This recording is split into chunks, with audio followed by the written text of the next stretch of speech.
Attention, attention, la pandémie de Covid-19 n'est pas encore terminée. Le virus circule toujours. Des morts et des cas graves sont régulièrement enregistrés. Que faire pour ne pas contracter le virus? Il faut respecter les gestes barrières, c'est-à-dire porter systématiquement le masque en tout lieu public et dans toutes les situations à risque. Éviter les regroupements. Observer la distance de sécurité d'1 mètre au moins entre individus. Se laver fréquemment les mains à l'eau et au savon ou les désinfecter avec du gel hydroalcoolique. Nettoyer régulièrement les surfaces ou objets avec lesquels les mains peuvent être en contact, à savoir table, téléphone portable, poignée de porte, volant ou guidon lorsqu'on n'est pas seul à conduire les véhicules ou que les objets sont manipulés par plusieurs utilisateurs. Pour tout savoir sur l'épidémie du coronavirus au Bénin, rendez-vous sur le site web www.gouv.bj/coronavirus. Ceci est un message du gouvernement de la République du Bénin. Message œcuménique du chef de l'État à l'occasion du Ramadan et de l'Ascension. Célébration jumelée par un hasard de calendrier, signe de complémentarité au service du bien-être spirituel. Dixit Patrice Talon. Suspension du maire de Banté par décision ministérielle, est-ce régulier? Oui, répond notre consultant en décentralisation et gouvernance. C'est prévu par les textes, explique Franck Kenevor, pour faute lourde déontologique pour le cas d'espèce. Et puis le gouvernement n'a pas inventé le poste du chef de file de l'opposition. Explication du ministre de la Communication, porte-parole du gouvernement en réponse au procès en illégitimité du décret présidentiel qui nomme Paul Rompet. Bonsoir à tous, c'est un plaisir renouvelé de vous retrouver. On démarre ce journal par le message du chef de l'État à la communauté musulmane et à la communauté chrétienne. Message œcuménique à l'image de cette coïncidence de célébration jumelle du Ramadan et de l'Ascension. Patrice Talon y voit, je cite, « le signe que partout sur la terre, la complémentarité au service du bien-être spirituel et social de l'humanité doit être entretenu. » Fin de citation. Il s'exprimait ainsi sur sa page Facebook tout en souhaitant bonne fête aux deux communautés. Message porté ici par la voix de Marcel Arrossi. Cette année, le ciel nous fait la grâce inédite de la coïncidence de deux célébrations religieuses majeures, l'Ascension pour les catholiques et le Ramadan pour les musulmans. Ceci doit être vu comme le signe que partout sur la terre, la coexistence pacifique des religions, leur complémentarité au service du bien-être spirituel et social de l'humanité doivent être entretenues. Bonne fête de l'Aïd el-Fitr à toute la communauté musulmane du Bénin, mais également du monde. Bonne fête de l'Ascension à tous les catholiques d'ici et d'ailleurs. Ensemble pour un monde plus uni et plus ouvert. Patrice Talon, président de la République du Bénin. Après donc un mois de jeûne, la communauté musulmane a célébré aujourd'hui le Ramadan ou l'Aïd el-Fitr. Un peu partout au Bénin, les fidèles musulmans se sont retrouvés aux différentes places Idi pour marquer la fin du jeûne. Dans leur rang à Porto Novo, le ministre d'État Abdoulaye Biotchane, il représentait le gouvernement. Blaise Adankpo Ramatoulawane. Tapis de prière en main, ils rejoignent la place Idi au quartier Agbokou à Porto Novo. Les fidèles musulmans viennent prier pour qu'Allah accepte leurs vœux pour cette fin de Ramadan. Quelques minutes après, l'imam de la mosquée centrale de Porto Novo fait son apparition.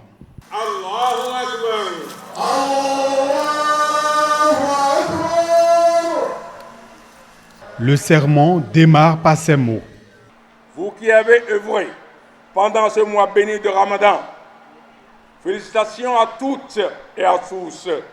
Chers frères et sœurs de la foi, la paix doit être notre comportement, gage d'un développement d'une nation et tranquillité dans nos pratiques religieuses. Ce sermon est d'une haute portée pour le ministre d'État Abdoulaye Biotchane, venu représenter le gouvernement. Au sortir de cette élection où nous avons vu dans certaines de nos communautés des choses inacceptables, c'est bon que l'imam nous rappelle ces valeurs-là qui sont toujours ancrées et qui ont toujours été ancrées dans le vivre quotidien des Béninois et qui sont importantes pour notre pays, pour nos compatriotes et pour l'ensemble des communautés. Je salue ce sermon de l'imam que j'ai beaucoup apprécié. Après la prière, chaque fidèle repart en famille pour recevoir des amis musulmans, mais aussi chrétiens, qui, eux, célèbrent l'Ascension.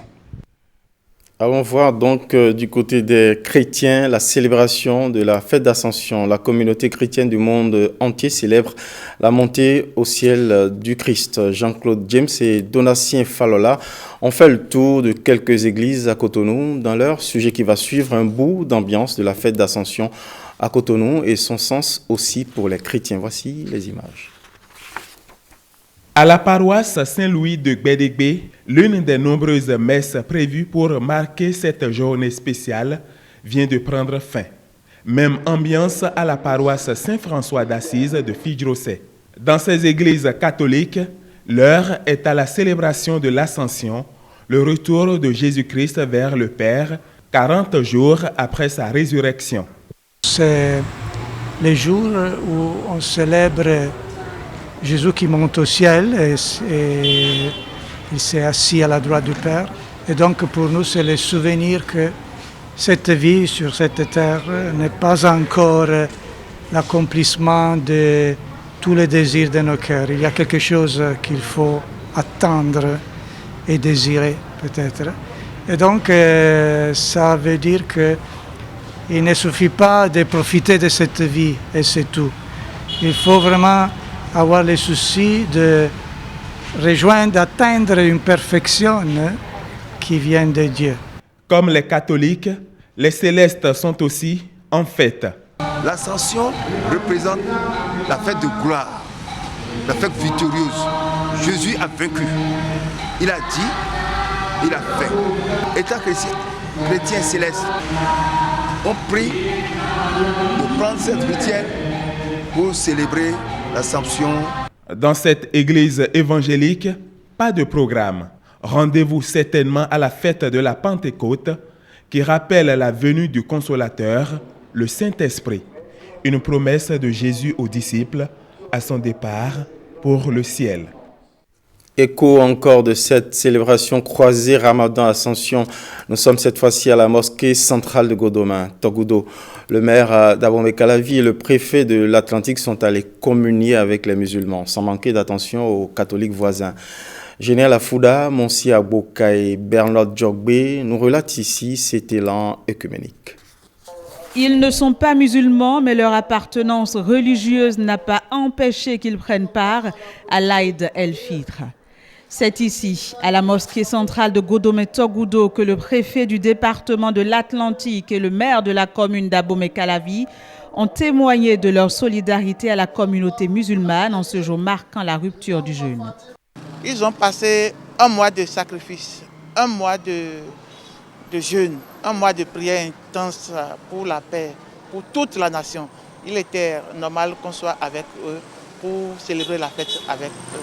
Vous savez, le Bénin est un pays laïque où cohabitent toutes les religions. C'est ça qui justifie la paix que nous vivons dans notre pays. Et chacun est libre, le Bénin est un pays laïque, chacun est libre de pratiquer sa religion.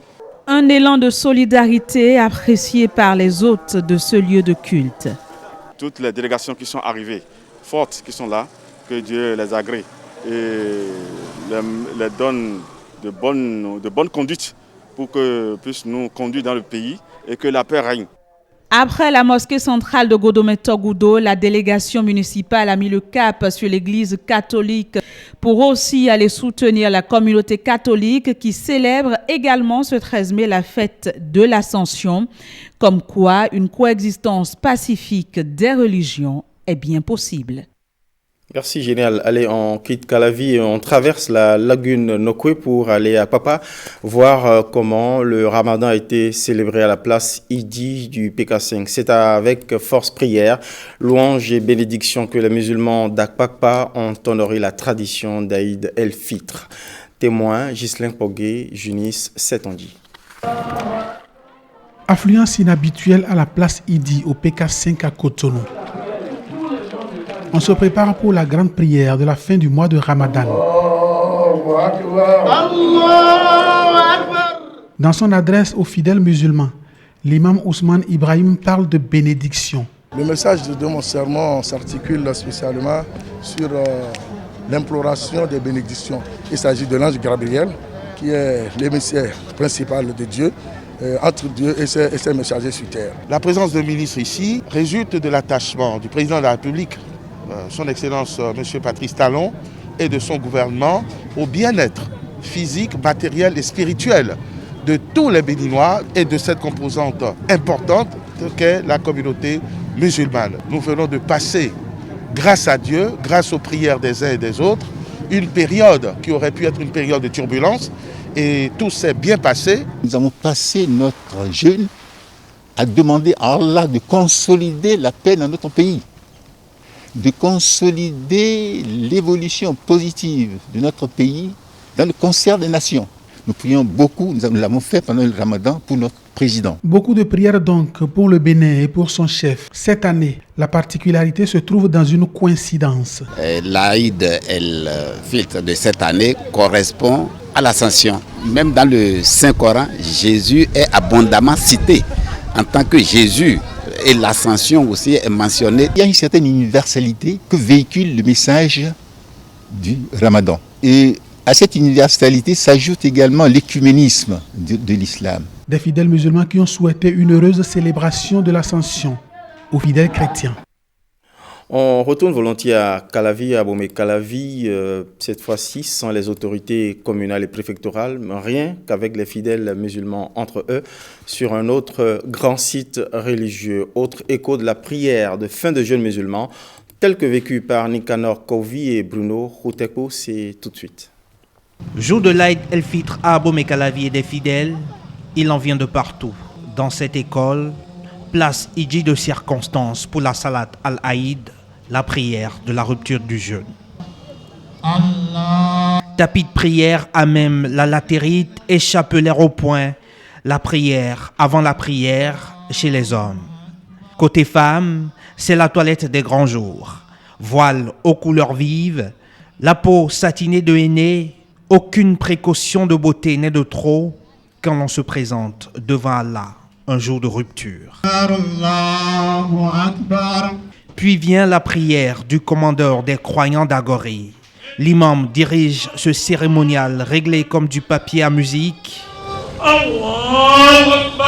et délivre un sermon placé sous le signe de l'unité nationale. C'est pour la fête de l'unité, de la cohésion, du pardon, de la solidarité, de la réconciliation. Au menu de ce jour, convivialité Zakat al-Aïd, l'aumône de la rupture du jeûne, obligatoire pour les fidèles musulmans, heureux d'avoir vu ce jour. C'est des sentiments de grâce vis-à-vis de l'Éternel, l'Éternel qui nous a permis vraiment de faire ces jours-là de jeûne. Nous ne pouvons que prier pour que la grâce de ce mois puisse nous accompagner tout au long de l'année. Aïd as-Segir, autrement dit, petite fête. Ainsi nomme-t-on l'Aïd el-Fitr dans certaines régions du Maghreb. Mais pour autant, ce jour n'en demeure pas moins grand pour tous les musulmans du monde. Car pour en arriver là, il a fallu passer par un mois entier de jeûne et de prière. Il a fallu aussi quêter la nuit du destin par la prière et déterminer au bout de la nuit du doute ce jour de rupture. Hésite le mois de Ramadan, place aujourd'hui au premier jour de Shawwal, le 10e mois du calendrier hégirien. Jour de rupture administrative, j'allais dire, pour ce maire de Banté sanctionné pour faute lourde. Le maire de Banté, Edmond Babalekon Laourou, a été suspendu par décision du ministre de la décentralisation et de la gouvernance locale. De quoi retourne concrètement cette décision? Est-ce régulier? Pourrait-il perdre définitivement son fauteuil? Franck Kenevo, expert en décentralisation et en gouvernance locale, apporte ici son éclairage. La procédure pour faute lourde est une disposition de la loi 97-029 du 15 janvier 1999 portant organisation des communes en République du Bénin. C'est une procédure qui permet à l'autorité de tutelle, au ministre en charge de la décentralisation et au chef de l'État en Conseil des ministres de prendre des mesures disciplinaires, des mesures conservatoires à l'endroit d'un maire coupable, convaincu de fautes lourdes. Il y a 6 éléments qu'on peut reprocher à un maire dans le cadre d'une procédure pour faute lourde. Il s'agit pêle-mêle de l'utilisation des fonds de la commune à des fins personnelles, de l'emprunt fait sur les ressources de la commune par un maire, du refus d'un maire de transmettre une délibération du conseil communal ou municipal à l'autorité de tutelle, ou les questions de faux en écriture.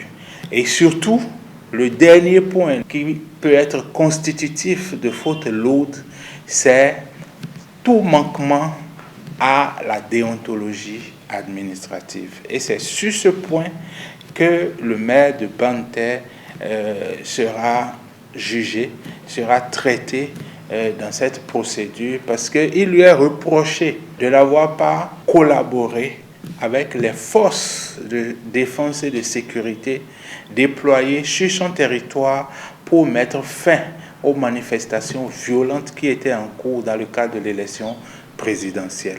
Il lui est reproché de n'avoir pas collaboré avec l'autorité de tutelle. Il lui est aussi reproché d'avoir déserté la commune depuis le 13 avril et donc d'avoir créé une paralysie de l'administration communale. On peut se demander pourquoi on va parler de faute lourde pour un maire à la lumière de ces faits-là. Et c'est là qu'il faut comprendre que le maire est dans un dédoublement fonctionnel. Le maire, il est à la fois autorité locale, il est à la fois chef de l'administration locale, patron de son territoire, mais il est aussi le chef d'un service déconcentré de l'État. Et lorsque vous êtes chef d'un service déconcentré de l'État, vous êtes dans des liens hiérarchiques, dans des liens de subordination. La loi est claire, les sanctions administratives, c'est-à-dire la suspension, la révocation, ne font pas obstacle à une procédure judiciaire qui peut être engagée contre le maire. Et puis cette nomination qui continue de faire des vagues et la réponse du ministre Oronla, citation, le gouvernement n'a pas inventé le poste du chef de file de l'opposition. Mise au point du ministre de la Communication, porte-parole du gouvernement. Maître Alain Oronla répond ainsi au procès en illégitimité fait à la nomination de Paul Rompé par décret présidentiel pour incarner le poste, la fonction de chef de file de l'opposition. C'était hier au point de presse du Conseil des ministres, entre autres actualités abordées. On fait le point avec Jérôme Rungbo, dont le sujet est porté ici par la voix de Marcela Rossi. La désignation du chef de file de l'opposition est un acquis majeur de la réforme du système partisan. Face à cette question qui suscite moult réflexions, le gouvernement justifie sa légitimité. Le législateur a défini le statut de l'opposition, le statut du chef de file de l'opposition qui doit réunir un certain nombre de critères fixés par la loi. C'est donc dans le cadre de la mise en œuvre, en application des dispositions de la loi, que le gouvernement et le chef de l'État, prenant acte de la volonté des électeurs béninois qui ont porté à la tête de l'opposition le parti politique dirigé par M. Paul Rompé, donc c'est en application de cette loi que le gouvernement a pris acte et désigné M. Paul Rompé en qualité de chef de file de l'opposition. La libération de la bande côtière est une des dernières actions entreprises par le gouvernement, mais elle n'est pas sans heurter l'entêtement de certains occupants.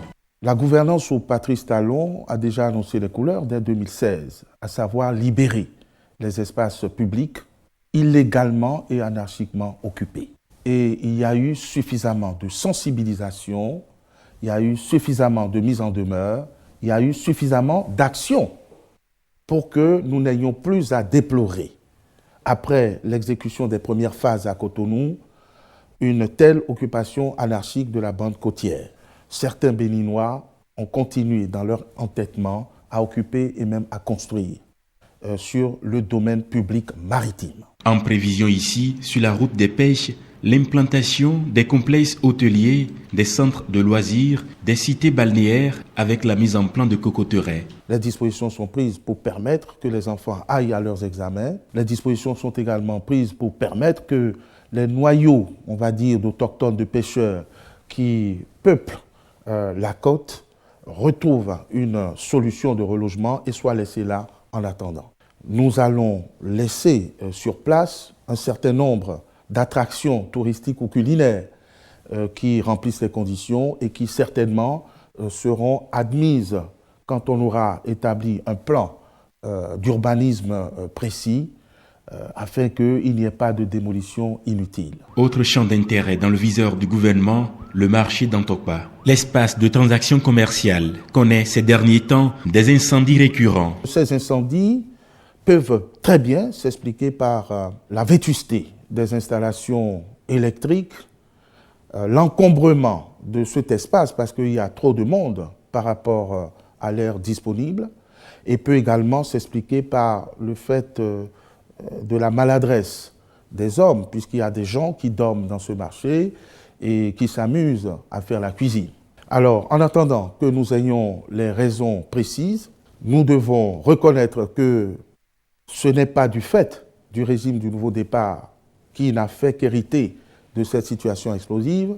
Nous devons retenir que le régime du nouveau départ a pris des dispositions pour délocaliser ce marché et c'est l'occasion d'expliquer davantage aux usagers de ce marché tous les intérêts qu'il y aurait à regagner le nouveau site en construction, à renoncer à ce site qui n'est plus adapté, qui n'est plus du tout apte à supporter l'existence de ce marché, surtout qu'il y a d'autres projets en cours. Il n'y a aucune réticence pour le Bénin à se conformer aux engagements de l'UEMOA, parlant du coût des tests Covid, a rassuré le porte-parole du gouvernement. On parle d'aménagement agricole à présent. Fini à Dangbo l'aménagement des périmètres maraîchers initié par le gouvernement à travers le projet d'appui au développement du maraîchage Padmar. Grâce à ce projet réalisé dans la vallée de l'Ouémé, 67 hectares et demi ont été aménagés dans les 7 arrondissements de Dangbo. Au bout du projet, un satisfait que nous rapportent ici Brice Rungbo et Firmin Bassao. Un accès périlleux à ce site qui abrite désormais des planches surélevées destinées à produire des cultures maraîchères, notamment du piment et du combo. Il y a quelques mois, ce bas-fond de Djigbe, dans la vallée de Dangbo, était une vaste étendue de superficie non exploitée à cause des aléas qui la caractérisent. Aujourd'hui, grâce au projet d'appui au développement du maraîchage au Bénin en abrégé Padmar, la coopérative Mikité peut se frotter les mains. Pour cette étape des aménagements, c'est 67,5 hectares qui ont été octroyés à la commune de Dangbo pour être aménagés. Et ceci a été fait et la mission est là maintenant pour constater si ces aménagements ont été faits et si les caractéristiques prédéfinies ont été respectées. Aujourd'hui, comme ils l'ont dit, après des séances de pré-réception que la FENOMA, qui est désignée comme maître d'œuvre, a déjà réalisé, nous sommes venus en commission complète, prévue par la Convention, pour faire la réception provisoire de l'ensemble de ces travaux et constater que c'est fait selon les règles de l'art. Le constat sur le terrain est encourageant et les bénéficiaires sont fiers d'avoir gagné le pari. Depuis le lancement des travaux il y a 2 mois, chaque équipe de 8 lots s'est mise à l'œuvre sans désemparer. Nous voici au terme des travaux de réalisation. Nous profitons pour remercier sincèrement le Padmar pour ce don d'exploitation infinie. Ils produisaient, à des moments donnés, ils ont de mes ventes. Maintenant que les emblavures ont augmenté avec cette histoire, et ça va augmenter. Vous voyez ces plans-là, ceux qui ne le savent pas, les plans qu'on vient de faire là, bientôt ça va s'inonder.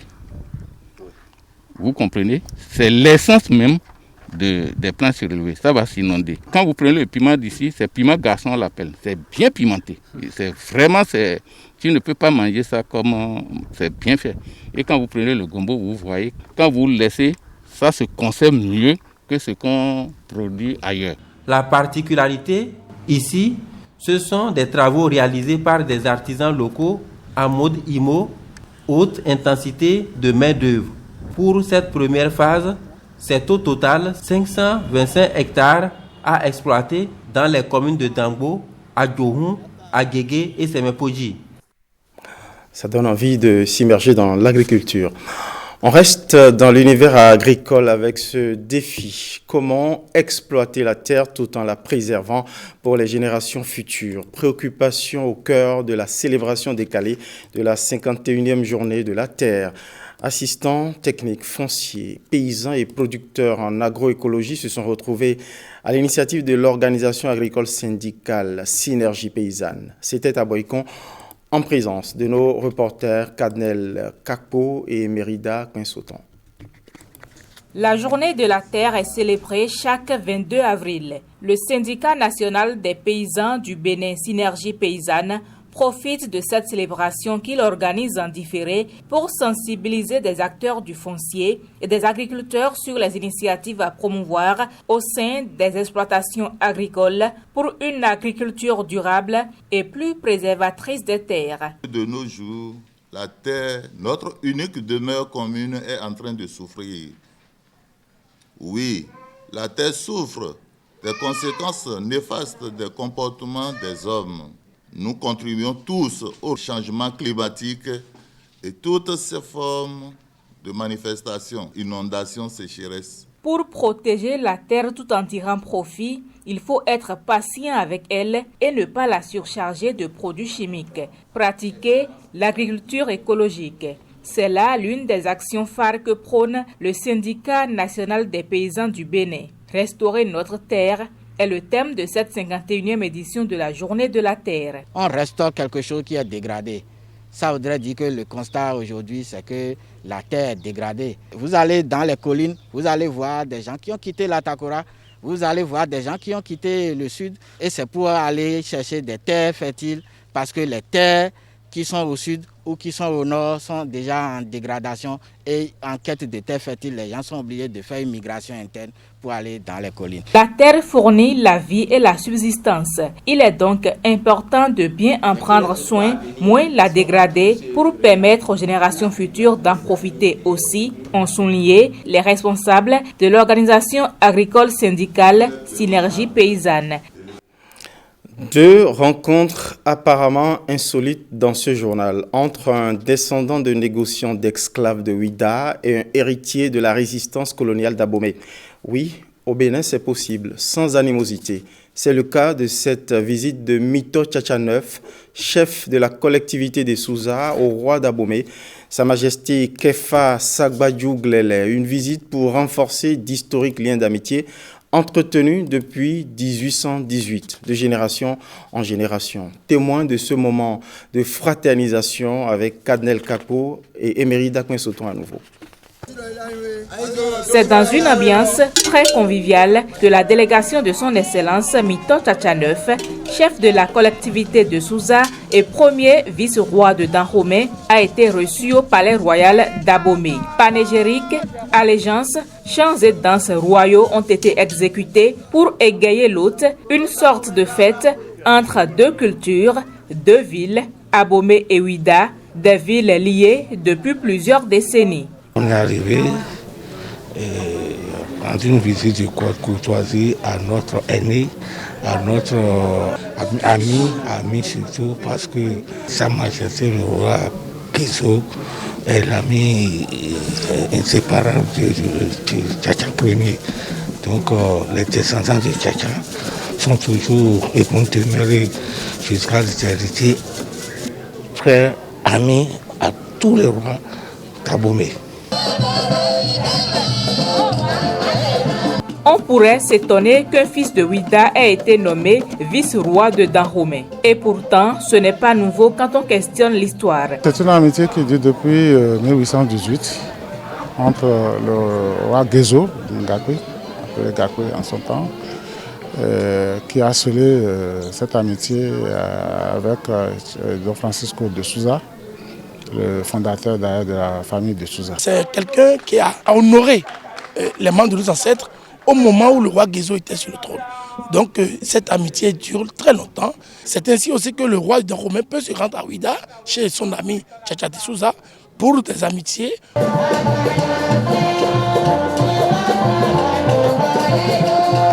Ce pas-là est la reconnaissance officielle par le roi du Dahomey de Tchatcha IX, M. Moïse de Souza. À la suite de l'accueil festif de Mito Tchatcha IX et sa délégation, un tête-à-tête a eu lieu entre le roi d'Abomey, Sa Majesté Kefa Sagbadou Glele et le premier vice-roi de Dahomey. Les deux hommes ont discuté des actes à mener pour pérenniser davantage cette amitié entre le trône d'Abomey et la collectivité de Souza de Ouida.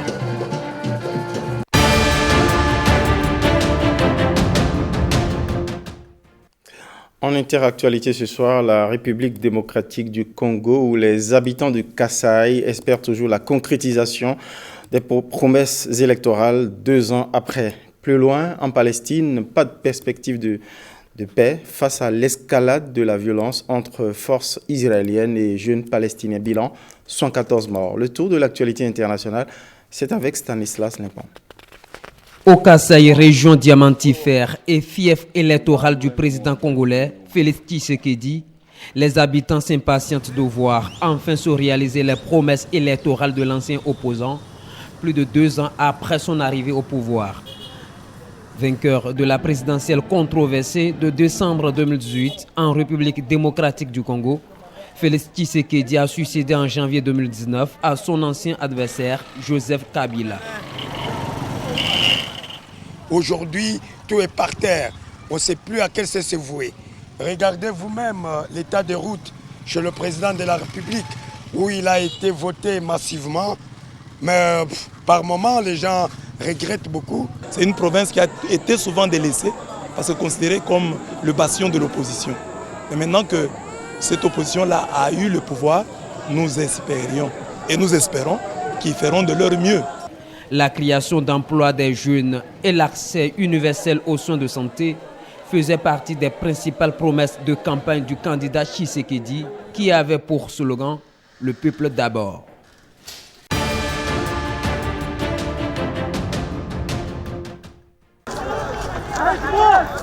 En Palestine, les forces de l'ordre israéliennes tirent des grenades assourdissantes et du gaz lacrymogène sur de jeunes manifestants palestiniens à Hébron, en Cisjordanie occupée. La ville est une poudrière où quelques 800 juifs vivent, pour la plupart par conviction idéologique sous haute protection militaire, parmi 200 000 Palestiniens. La coexistence y est une source de tension et de violence permanente. Ces nouvelles frappes ont fait passer à environ 1500 le nombre de roquettes tirées vers l'État hébreu depuis le début de la semaine par différents groupes armés.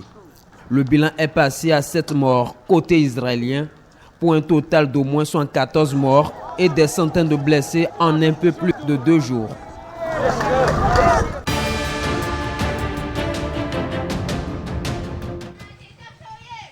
Au sud de la Birmanie, des manifestants défilent avec des bougies pour protester contre la junte au pouvoir. Munis de drapeaux du parti, la Ligue nationale pour la démocratie, ils scandent le slogan « La révolte doit gagner ».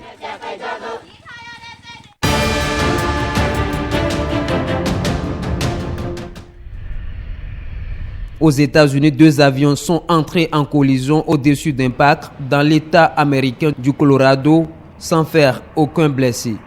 L'un des 2 avions s'est écrasé dans un champ et l'autre a été presque coupé en 2, mais atterri en toute sécurité à l'aéroport Centennial, près de Denver.